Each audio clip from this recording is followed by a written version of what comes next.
Hey there, and welcome to your personalized deep dive into finding that special someone.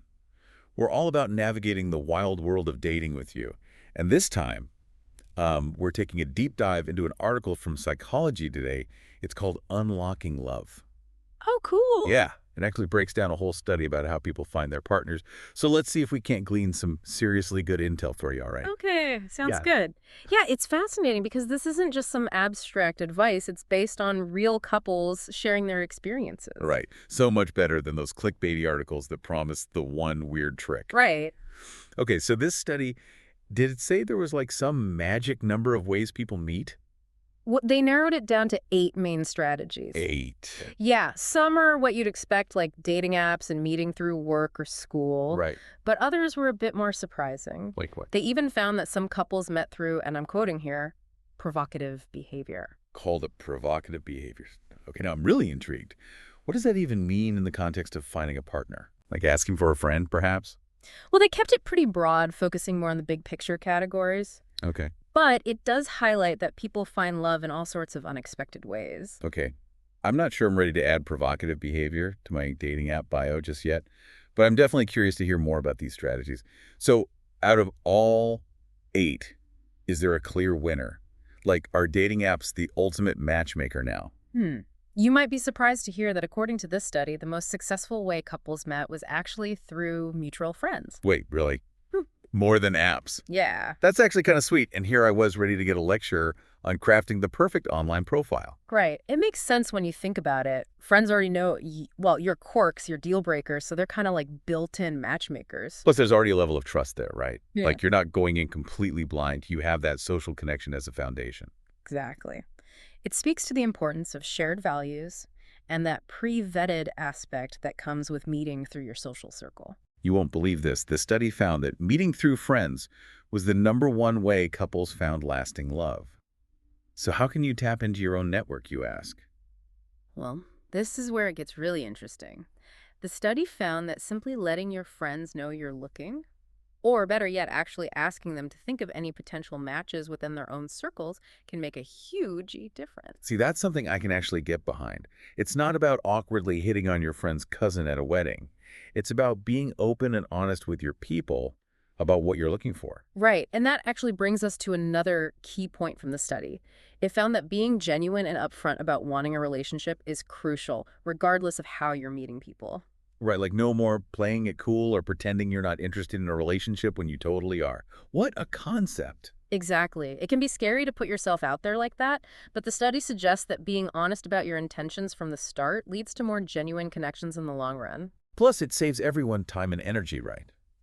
No more agonizing over mixed signals or wondering if someone is on the same page. Precisely. And speaking of different wavelengths, let's circle back to those 8 strategies.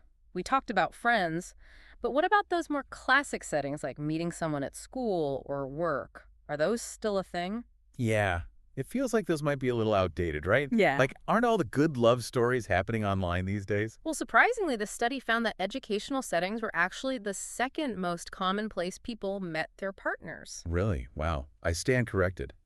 But I guess it kind of makes sense when you think about it. You're surrounded by people in a similar stage of life, maybe with shared interests. Okay. I could see the potential there. Exactly. And while work might not scream romance in the same way it offers that shared environment and opportunities for interaction, of course, we always have to be mindful of professional boundaries, but you never know. Okay, that's fair.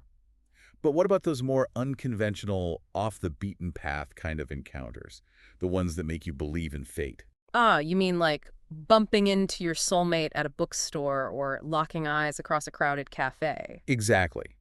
Those chance meetings, the unexpected connections, are those just a figment of our romantic imaginations? While less common statistically, the study acknowledges that these chance encounters can be incredibly meaningful and memorable. There's a certain magic to those unexpected connections. It's like that element of surprise, Yeah. right? You're not actively looking.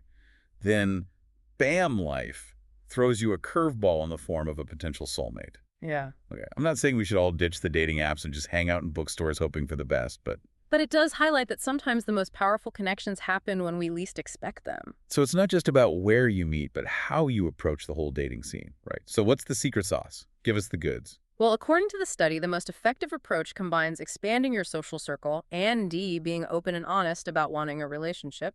This is starting to feel less like a study and more like a recipe for love. Right.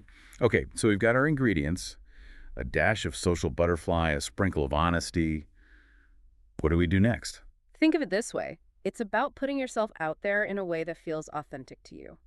Join that pottery class you've been eyeing, reconnect with old friends, and don't be afraid to let people know you're open to meeting someone special. So it's not just about joining every club and swiping right on everyone. It's about being genuinely interested in connecting with people. Exactly. It's about quality over quantity, being present in your interactions, and letting your true self shine through.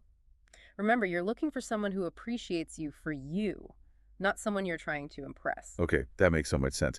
It's funny how we can get so caught up in the game of dating that we forget to just be ourselves. Yeah. It's almost like the more genuine we are, the more likely we are to attract someone who vibes with that energy. Precisely. And that kind of authenticity, well, that's something worth holding out for. Which leads us to a really interesting question, and one that the study doesn't explicitly address. Ooh, I love a good cliffhanger. Hit me with it. The study focused on how do people meet, but what about the when? Is there ever a right time to find love, or is it more about being open to it when it arrives? That's such a great question, and one I'm sure so many of us have pondered at some point in our lives. Mm-hmm. I mean, what if all my friends are already hitched and my school days are a distant memory? Should I just carry around a copy of Pride and Prejudice and hope for a meet cute in the dairy aisle? Well, while I wouldn't necessarily recommend that as a primary strategy, Okay, fair enough. the truth is there's no one-size-fits-all answer when it comes to timing and finding love.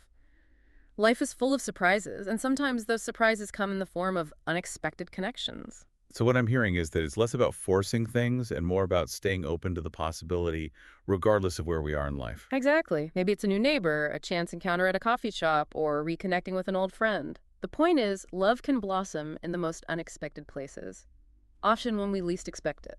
So to our listener out there who, like us, is on this journey to find their person, Remember, there's no need to rush or pressure yourself. Embrace the journey, be true to yourself, and stay open to the possibilities. You never know what unexpected adventures and connections await. and hey, if you DO happen to bond with someone over your shared love of Jane Austen, we want to hear all about it.